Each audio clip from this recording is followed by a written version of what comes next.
આજે આપણે બનાવીશું બટેટાની ચિપ્સ, જે આપણે ફરાળ માટે ખૂબ જ ઉપયોગી હોય છે અને નાના બાળકોને પણ બહુ ભાવે છે. તો ચાલો આપણે શરૂ કરીએ બટેટાની ચિપ્સ બનાવવાનું. હવે આપણે કડાઈમાં થોડું તેલ કાઢશું, જેના દ્વારા આપણે બટેટા સરસ રીતે સાતળી શકાય. તો હવે આપણે થોડું તેલ કાઢ્યું છે. હવે આપણે ગેસને ચાલુ કરશું. તેલ થોડું ગરમ થવા દેશું. તમે જોઈ શકો છો કે તેલ સરસ મજાનું આવી ગયું છે. તો હવે આપણે તેમાં નાખીશું બટેટા. ગેસની ચાંચ એકદમ સ્લો જ રાખવાની. હવે આપણે બધા બટેટા નાખી દઈશું.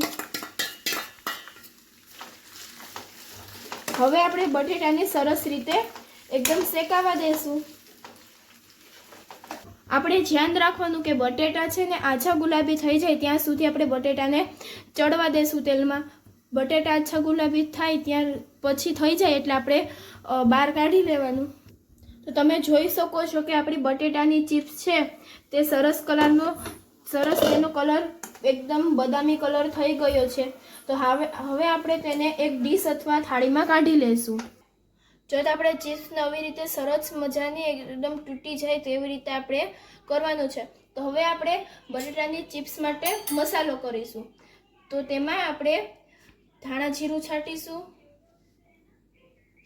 ચટણી તમારા ઘરમાં જે સ્વાદ પ્રમાણે ખાતા હોય તેવી રીતે ચટણી નાખવાની.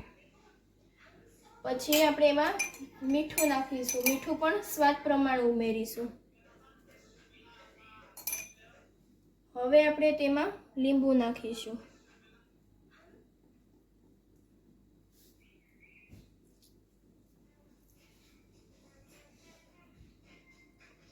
જે પ્રમાણે ખાટું ખાતા હોય તે પ્રમાણે આપણે તેમાં લીંબુ ઉમેરીશું. જો તમારા ઘરમાં આમચૂર પાવડર હોય તો તે પણ નાખીશું. અત્યારે મારા ઘરમાં આમચૂર પાવડર હાજરમાં છે તો આપણે તેને ઉમેરીશું. શું આમચૂર પાવડરથી નાના છોકરાઓને ચિપ્સ ખાવાની મજા આવે અને તે સારો હોય છે, ખાસ કરીને ઉનાળા માટે. હવે આપણે તેને સરસ રીતે એક રસ થાય તેમ આપણે એને એકદમ હલાવી લઈશું.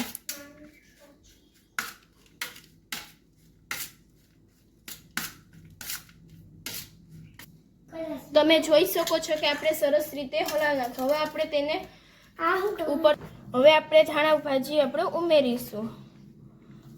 તો થઈ ગઈ છે આપણી બટેટાની સરસ મજાની ચિપ્સ, બટેટાની ફરાળી ચિપ્સ. તો તમને અમારો આ વિડીયો ગમે તો લાઈક, શેર અને સબસ્ક્રાઈબ કરવાનું ભૂલતા નહીં. ધન્યવાદ.